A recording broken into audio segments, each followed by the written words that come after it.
इस वाले एपिसोड में ना हम एक तरीके से बकचोदी करेंगे और इत्मीनान से बात करेंगे कि किस तरीके से हमने ये वाला सीजन में ला लीगा को रिक्लेम किया है, जहां पर एथलेटिको मैड्रिड और बार्सिलोना का दोनों का ही एक कोलैप्सिंग सीजन था। क्या इसके मायने थे, क्या वो इंटरेस्टिंग फैक्ट्स थे जो कि कहीं ना कहीं आप शायद से मिस आउट कर गए थे, और वो इंटरेस्टिंग स्टोरीज जो कि बिहाइंड द सीन यहाँ पर चल रही थी। और साथ ही साथ ये सबसे पहले एपिसोड में आगे जाने से पहले भाई अपना प्रॉमिस मैं पूरा कर लेता हूँ जो कि मैंने कल लाइव पे किया था। तो भाई ला लीगा जीते हैं भाई, गिव अवे तो बनता है। एंड ऑफ कोर्स यार पहले मैं ट्राई भी करता था कि सिर्फ रियल मैड्रिड की जर्सी गिव अवे करें, बट भाई दिल हम रियल मैड्रिड फैंस वालों का दिल बहुत ज़्यादा बड़ा है। सो गिव अवे भाई तुम जीतोगे तो तुमको तुम्हारी पसंद की ही जर्सी मिलेगी। तुमको दो काम करने हैं। सबसे पहले तुमको चैनल को सब्सक्राइब करना है और तुमको यहाँ पर कमेंट करना है। If you are a Real Madrid fan, Hala Madrid लिख दो, मार्सेलो लिख दो, बेंजेमा लिख दो, भाई कुछ भी लिख दो। और अगर तुम एक न्यूट्रल फैन हो तो तुम अपने पसंद का कुछ भी लिख सकते हो। यहाँ पर मेरी एक हम्बल रिक्वेस्ट है भाई, तुम पार्टिसिपेट करते हो तो डू मेक श्योर कि यार एक बार रिजल्ट चेक करा करो। भाई मैं पागल हो जाता हूँ मैं अपने मेल आईडीज देख के। आप यहाँ पर मैं अगर आप अपने डीएम सर्च करके कि वो बंदे का कहाँ है, तो डू मेक श्योर कि यार तुम इतनी रिस्पॉन्सिबिलिटी तो ले ही सकते हो। अब इस कहानी की बात ना हम थोड़ी शुरुआत से ही करते हैं। सबसे पहले बात करते हैं यहाँ पर जिडान के जाने से। अब देखो ओवरऑल हमको पता है कि जिडान चला गया था, रामोस चला गया, एल कैपिटानो वरान चला गया, तो कहीं ना कहीं टीम डगमगाएगी तो ज़रूर।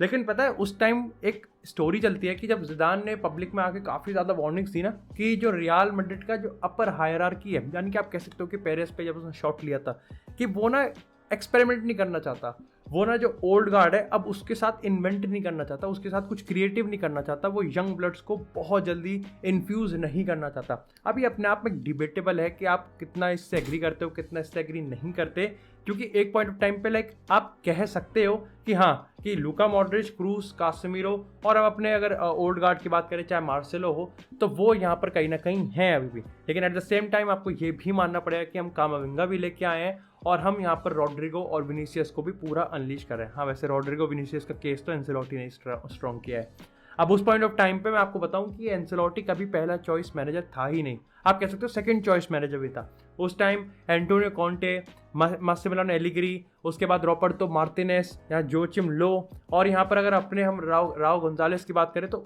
इन मैनेजर्स की बात चल रही थी कि ठीक है भाई इनको हम अपना नया मैनेजर बनाने वाले हैं। बट 1.5 हफ्ते हो गए, कोई मैनेजर किसी के साथ फाइनल नहीं हुआ। आपको एलिगरी का पता है कि एलिगरी ने तो शायद से आई थिंक मैड्रिड बहुत क्लोज आ चुके थे कि वे दोनों एग्रीमेंट हो जाए, लेकिन एंड मोमेंट पे यहाँ पर यूवेंटस वो ज्वाइन कर लेते हैं। 1.5 हफ्ते बाद यहाँ पर एंसेलोटी कहते हैं कि ठीक है एक काम करते हैं, हम यहाँ पर एवर्टन को कॉल करते हैं और वहाँ पर हम कार्लो एंसेलोटी को लेके आते हैं। अब कार्लो एंसेलोटी को लेके क्यों आया जाता है, इसलिए कि कार्लो एंसेलोटी बहुत ही बढ़िया काम कर रहे थे और कार्लो एंसेलोटी एकदम से रेवोल्यूशनलाइज कर देंगे, नहीं, क्योंकि अगर ऐसा होता तो पहली लिस्ट में कार्लो एंसेलोटी का नाम होता।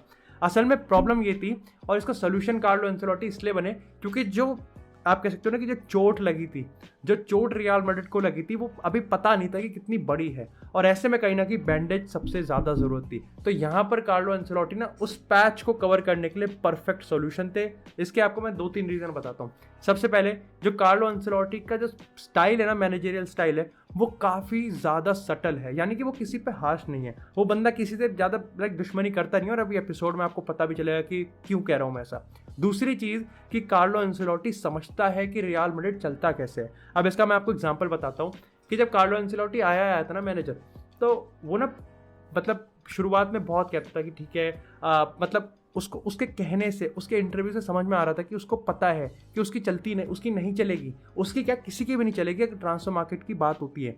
रियल मैड्रिड में चाहे कामाविंगा की बात हो, चाहे एम्बापे की बात हो, तो यहाँ पर बहुत सारे ऐसे डिसीजंस हैं जो कि मैनेजर्स के बिना लिए जाते हैं, और ये चीज़ एग्रीड है। ऐसा नहीं है कि बिल्कुल ही नहीं लिए जाते, लेकिन कहीं ना कहीं जो वीटो होती है, जो हाई कमांड होता है, वो कहीं ना कहीं पेरेस पे ही होता है, और कार्लो एंसेलोटी इस चीज़ को बखूबी जानता था। एंटोनियो कॉन्टे एक ऐसा मैनेजर है, आपको एंटोनियो कॉन्टे की हम बात करें या फिर हम जर्गन क्लॉप की हम बात कर ले चलो एक बार को, तो ये वो मैनेजर्स है जिनको कहीं ना कहीं अथॉरिटी चाहिए होती है, जिसमें एंटोनियो कॉन्टे तो मेरे को लगता है कि पूरा एक्सट्रीम हो गया।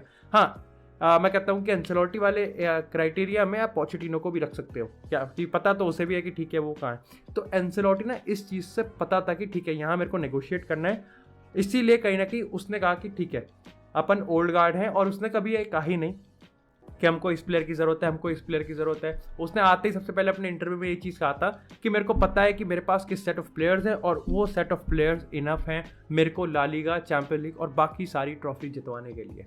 तो ये कहीं ना कहीं काफ़ी इंटरेस्टिंग स्टोरी थी कि किस तरीके से कार्लो एंसेलोटी को मैड्रिड में वेलकम किया जाए, and it was very very subtle, लेकिन अपने आप में काफ़ी ज़्यादा इफेक्टिव थी।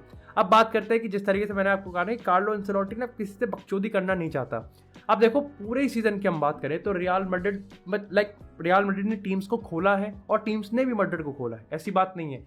लेकिन एक जो कांस्टेंट डिस्कशन रहा है हम फैंस के बीच में, न्यूट्रल फैंस के बीच में, एनालिटिक्स में, वो हमेशा ये रहा है कि भाई रोटेशन ना बहुत बड़ी बकचोदी करता है एंसेलोटी। हाँ, ये मैं कह सकता हूँ कि पिछले 1-2 महीने में रोटेशन, या फिर आप कह सकते हो कि पीएसजी के सेकंड लेग से ना, उसके बाद से रोटेशन और प्रेसिंग एक ऐसी चीज़ है जो कि एंसेलोटी ने स्क्वाड में इन्फ्यूज़ की है, या फिर कहीं ना कहीं इनसे अब ज़बरदस्ती वो करवा रहा है, जो कि अभी तक तो नहीं करवा रहा था।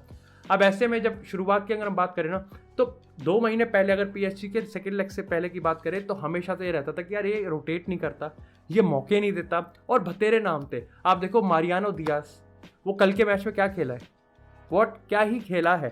अब हम बात करें यहाँ पर लुका योविक की, उसके बाद अगर हम बात करें ईडन हजार्ड की, उसके बाद अगर हम यहाँ पर बात करें गैरेथ बेल की। लेकिन अगर सही में बात बताऊँ ना, तो एक्चुअली में यहाँ पर अगर ईडन हजार्ड की मैं बात करूँ तो ईडन हजार्ड को चांसेस दिए थे।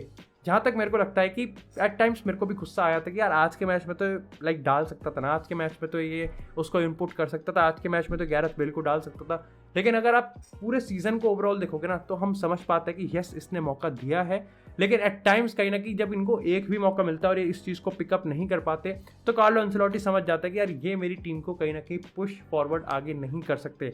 अब इस पर इतना ज़्यादा इंपॉर्टेंट सिग्निफिकेंस इसका इसलिए भी है क्योंकि आप देखो इस पूरे ही सीजन अगर हम बात करें ना, तो कार्लो एंसेलोटी के सबको पता है कि 9 प्लेयर कौन से जो कि मतलब स्टार्ट करेंगे ही करेंगे। एक आप कह सकते हो कि सेंटर बैक वाली चीज़ ऐसी हो गई कि सेंटर बैक में वो कभी घुमा देगा डिफेंस लाइन में, चाहे इंजरी के चलते, या फिर फर्लैंड मंडी का इंजरी प्रोन, या फिर वो होगा राइट विंग, चाहे वो असेंसियो का हो चाहे वो रॉड्रिगा हो, जिसमें मेरे को लगता है कि रिसेंट टाइम्स में रॉड्रिगो ने वो अपना स्टार्टर पोजीशन बना लिया है और जस्टिफाइड भी है। लेकिन बाकी सबको पता है कि ठीक है ये 9 प्लेयर्स तो होंगे ही होंगे, जिसमें बीच में केसीएम हो जाएगा, बेंजिमा विनीसियस हो जाएगा, इधर आपका ईडर मिलिटाओ और डेनी कार्वाहाल हो जाएगा, और यहाँ पर आलाबा और कोर्तोआ तो बने ही हैं। तो उसका जो सेट ऑफ ट्रस्टेड प्लेयर्स है ना, वो बहुत छोटा है, और कार्लो एंसेलोटी को ऐसे में ना वो प्लेयर्स चाहिए होते हैं जो कि उसको गेम निकाल के देंगे। अब ऐसे में जब वो कहीं ना कहीं मान लो कि आपके 9 प्लेयर्स फिक्स्ड हैं, आपको पता है कि आपका जो गेम है वो इंडिविजुअल ब्रिलियंस पे निकल रहा है, वो चीज़ को मानता भी है, आपका एक हाई प्रेसिंग गेम नहीं है, आप डोमिनेटिंग फुटबॉल नहीं खेलते हो, तो ऐसे में वो जब जब जिस प्लेयर को वो चांस देता है ना, जब वो मिस कर देता है, तो उसको कहीं ना कहीं काफ़ी ज़्यादा खटकता है, और उसको पता चलता है कि देखो उसने खुद क्या रखा है कि मेरा कोई फार्मूला नहीं है, मेरा सिर्फ एक फार्मूला है और वो है विनिंग फार्मूला। और मेरा विनिंग फार्मूला अगर रद्दड़ हो, मेरा विनिंग फार्मूला रिपीटेटिव हो, मेरा विनिंग फार्मूला एक ओल्ड फैशन हो, मेरे को घंटा फर्क नहीं पड़ता, क्योंकि मेरे को मतलब है जीतने से। और देखो हम मान सकते हैं उसने यहाँ पर ड्रॉप डीप भी किया है, वो लो ब्लॉक भी खिला सकता है, वो मिड ब्लॉक भी खिला सकता है, वो काउंटर अटैकिंग फुटबॉल भी खिला सकता है, वो हाई प्रेसिंग फुटबॉल भी खिला सकता है। और इस चीज़ को मैंने एक पॉइंट ऑफ टाइम पे क्रिटिसाइज किया है कि ही कैन डू एनीथिंग, लेकिन सही मायने में वो हर एक चीज़ में अच्छा, एक लेवल का अच्छा नहीं है। वो हर चीज़ कर सकता है, लेकिन हर चीज़ में वो मास्टरी नहीं करता, and that is the main concern कि कहीं ना कहीं उसको आने वाले टाइम में शायद से जब किलियन एम्बापे आएगा, रुडिगर आएगा, तो ऐसे में कहीं ना कहीं उसको एक आइडेंटिटी तो पकड़नी पड़ेगी। लेकिन इस सीजन की बात करूँ तो मैं मान सकता हूँ कि ठीक है, real Madrid is not the most dominating playing football team, लेकिन वो सर्कमस्टांसिस और अपोजिशन को देख के अच्छी तरीके से अडेप्ट करते हैं। अगर यहाँ पर मैं कहूँ कि कंपटीशन की बात करें ना, तो एथलेटिको मैड्रिड और बार्सिलोना तो देखो ऑलरेडी उनका सीजन कोलैप्स हो चुका था। दैट वाज आवर अपॉर्चुनिटी कि हम इस ला लीगा को जितना जल्दी हो सके उतना जल्दी रैप करेंगे। हाँ, ये अलग बात है कि बार्सिलोना ने ज़ावी के आने के बाद एक कमबैक किया और वो उनको पुश भी मिला, वो एक नए मैनेजर का, वो एक नई वाइब का, वो एक नए टैक्टिक्स का, वो नई एक अनलीशिंग का। तो मैं कह सकता हूँ कि ठीक है, बार्सा ने एक तरीके से डराया मैड्रिड को, लेकिन फिर बार्सा के खुद ने कहीं ना कहीं अपने जो ला लीगा में गेम्स है उसमें स्लिप अप किया। और यही रीज़न है कि भाई हम तो एथलेटिको मैड्रिड में अपना पूरा पटाखे तैयार थे हमारे कि भाई उनको तोड़ेंगे डर्बी में। लेकिन ठीक है, एस्पेनियोल यहाँ पे बार्सिलोना ने क्योंकि गेम स्लिप कर दिए, तो हमको यहाँ पर एस्पेनियोल के अगेंस्ट अपना टाइटल सेलिब्रेशन करना पड़ा। और इम्पॉर्टेंट, इसका बहुत बड़ा सिग्निफिकेंस है। आई थिंक 10-15 सालों बाद हम यहाँ पर सेंटियागो बर्नाब्यू में अपना यहाँ पर टाइटल क्लिंच कर रहे हैं और सेलिब्रेट कर रहे हैं। It was so fucking crazy भाई। मेरे जब जैसे जैसे गेम आगे बढ़ रहा था ना, मैं वॉच लॉन्ग पे था, तुम वॉच लॉन्ग पे थे, समझ में आ रहा था भाई, वो फील ले पा रहे थे हम कि ठीक है भाई, बकचोदी तो अब स्टार्ट होने वाली है, भौकाल मचने वाला है। और जैसी फाइनल विसल बची, I was seriously so emotional कि भाई मार्सेलो को मैंने जब पिच पे देखा, मैं बताऊं, जितने लोग वो पिच पे थे ना, बेंजेमा, वो जो अपना ओल्ड गार्ड था, उसमें आप जब एक जंग इन्फ्यूज़ करते हो, मेरे को याद आ गया यार। मैं एल कैपितानो को याद करने लगा, मैं पेपे को याद करने लगा भाई, मैं रोनाल्डो, वरान में मैं याद करने लगा भाई। वो दिन थे जब भाई लाइक एक हुड़दंग मचाते थे ना कि भाई भाई बकचोदी है भाई हमारा, लाइक सीरियसली हमारा भौकाल मचता है इधर। मार्सेलो को देख के अलग से इमोशन आया, because now he has become the most decorated player of this club of all time, and I am so fucking satisfied कि भाई शायद से ये इस बंदे का आखिरी मैच हो सकता है इस मैड्रिड की जर्सी में। आई एम सो इमोशनल, और सबको होना चाहिए, क्योंकि मार्सेलो एक ऐसा बंदा है, मतलब बोलती ना कि यार एक खुरापाती दिमाग, एक ऐसा प्लेयर जो कि एक ऐसा बंदा जो कि आपकी टीम, आपके ग्रुप, आपके लपाटे वाले ग्रुप में, याराना वाले ग्रुप में कहीं ना कहीं वो एक स्पार्क लेके आता है, वो एक पॉजिटिव वाइब लेके आता है। ये बंदा वो है, ये बंदा वो है। और सही बताऊं, मेरे लिए ही इज़ वेरी स्पेशल, क्योंकि लाइक रोनाल्डो के साथ जो उसकी केमिस्ट्री थी वो मैं हमेशा याद रखूँगा, हमेशा याद रखूँगा। I will never ever forget, चाहे उसकी ऑफ द पिच केमिस्ट्री हो, चाहे इसकी ऑन द पिच केमिस्ट्री हो। अच्छा, यहाँ पर कंपटीशन आया तो ज़रूर इस लालिगा में, चाहे रियाल सोसिएडाड की बात करें या सविया की बात करें, लेकिन जैसा मैंने आपको कहा कि हमने चीज़ों को भांपना सीख लिया था। हमने यहाँ पर अपोजिशन को और सर्कमस्टांसेस के अकॉर्डिंग अपने आप को ढालना सीख लिया था। और सविया और यहाँ पर सोसिएडाड, इन्होंने कंपटीशन दिया, लेकिन हमने इनको भी हरा के साइड कर दिया था। तो डेफिनेटली कहीं ना कहीं लालिगा तो ऑलरेडी रैप्ड अप था हमारे लिए। अच्छा, ऐसा नहीं है कि हम कभी स्ट्रगल नहीं किए हो, हमने स्ट्रगल तो किया था। एल क्लासिको में 4-0 की डिफीट ली हमने, and it was a big defeat. लेकिन आपको पता है, जब रियल मैड्रिड जैसे बड़े क्लब की जब ऐसी बड़ी डिफीट होती है, चाहे बार्सिलोना की, तो एक मैनेजर जाके अपने प्लेयर्स पे चिल्ला नहीं सकता ड्रेसिंग रूम में। एक मैनेजर ना बकचोदी नहीं कर सकता, अगर करेगा तो उस पर भारी पड़ेगा। एक मैनेजर हायरार्की तो खैर बोल ही नहीं सकते आप मैड्रिड बार्सिलोना जैसे क्लब में।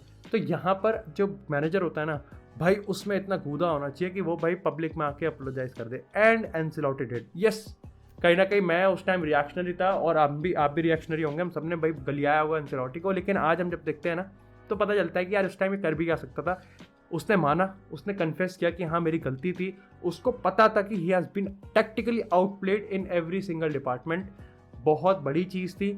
उसके बाद सिर्फ 2 ही गेम बचते थे, और वो था quarter final of champions league against Chelsea, और एक था सविया वाला मैच। क्योंकि एक टाइम पे आपको बताऊं, फरवरी में ना सिर्फ 4 पॉइंट्स का डिफरेंस था सविया और रियल मैड्रिड में। और ऐसे में डेजा वू हो रहा था कि व्हाट इफ अगर कार्लो एंसेलोटी ना शायद से 2014-15 वाला वो लालिगा सीजन अगर बॉटल कर दिया तो एक बार फिर से सैक हो सकता है। क्योंकि उस टाइम भी चैंपियंस लीग जीतने के सिर्फ 1 साल बाद ही यहाँ पर एंसेलोटी को सैक कर दिया गया था बिकॉज ऑफ इस लालिगा परफॉर्मेंस। तो डर बन रहा था, और ह्यूमिलिएशन भी बन रही थी कि इतनी बेहतरीन रियल मैड्रिड और इतना बेहतरीन सीजन जा रहा है, बेंजेमा, विनीसियस का, किलियन एम्बापे आ रहा है, और हम यहाँ पर क्या प्रिपेयर कर रहे हैं और उसका एंड रिजल्ट क्या निकलेगा। सविया के साथ हमने कमबैक किया, 3-2 से उनको हराया। उसके बाद हम अगर चेल्सी की बात करें तो एक और हार्ट अटैक गेम, भाई चैंपियंस लीग में तो अपने हार्ट अटैक गेम रहे, मैं तुम्हें बता रहा हूँ। और यहाँ से कहीं ना कहीं मैं कहता हूँ कि हम बच के निकल गए। तो डेफिनेटली सीजन ऐसा रहा है कि जहाँ पर हार्ट अटैक वाली बकचोदी हुई है। एंसेलोटी ने पूरा मामला बिठाया है कि ठीक है, इनको धक्के देने पड़ेंगे, झटके देने पड़ेंगे, लेकिन काफ़ी अभी तक मैं कह सकता हूँ कि अभी तक हम कह सकते हैं कि Madrid has been victorious in most of the occasions. अब ये भी अपने आप में एक ट्रिकी सिचुएशन है, क्योंकि एक तरफ इस लालिगा टाइटल सेलिब्रेशन के एक तरफ हम फर्स्ट लेग खेल के हैं और दूसरी तरफ हम सेकंड लेग हैं। यानी कि कह सकते हो कि एक तरीके से प्रेशर हम पर है। और क्या इस लालिगा की टाइटल सेलिब्रेशन की जो एनर्जी है उसको हम अपने चैंपियंस लीग सेमीफाइनल में यूज़ कर सकते हैं और नहीं, ये एक बहुत बड़ा सवाल है। लेकिन I am so impressed of Carlo Ancelotti. Record बनाया भाई बंदे ने, टॉप 5 यूरोपियन लीग्स में, सारी लीग्स में वो जीता है।